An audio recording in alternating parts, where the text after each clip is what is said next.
Thank you. Supervisor Chawla. Thank you, Madam Chair. I rise tonight in support of two resolutions that I'm introducing. The first one has to deal with expungement.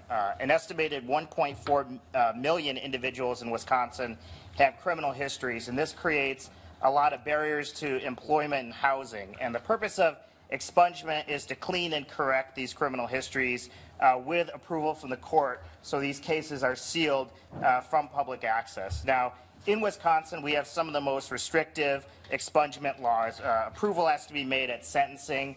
There's age limits of 25 years old, and there's no provisions to expunge non-convictions. So this resolution calls for the state to expand which cases are eligible for expungement, adjusting these age limits and these restrictions on non-convictions, and also for closed cases and civil convictions.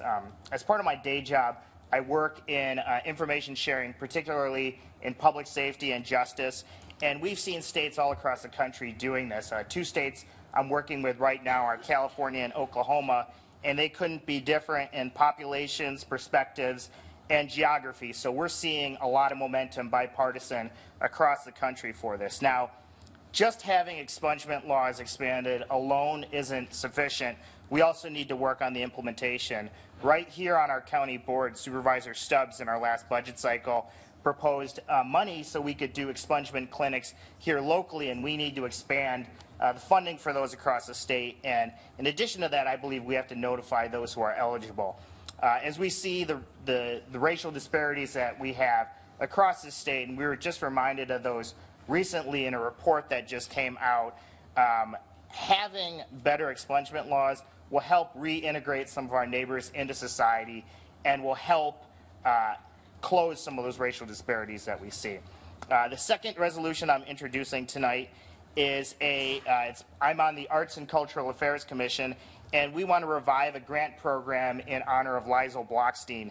Lizel Blockstein was a county board supervisor in the 80s who died tragically in a car accident in Middleton. She was a self-described professional volunteer, and she encouraged civic and political involvement. And I heard lots of stories about a kitchen cabinet that she ran right in her house. She was a founder of Jewish Social Services, the Women's Political Caucus, and the Wisconsin Coalition for the Aging. And on September 11, 1983, Governor Anthony Earl declared that day Lizel Blockstein Day. So over the last few months, I've been talking to leaders in the community like Mayor Karofsky, former Mayor Karofsky in Middleton, and our own Supervisor Carousel Baird, who will be doing a lecture at Temple Bethel on February 10th in honor of Lizel Blockstein, and she's going to be talking about criminal justice reform. So the Arts and Cultural Affairs Commission is looking to revitalize this grant program in her name and also use this as an opportunity to educate the community of her legacy. So I'll be distributing these resolutions. I'd love to earn your support on both of them. Thank you. Thank you, Supervisor. Supervisor Erickson.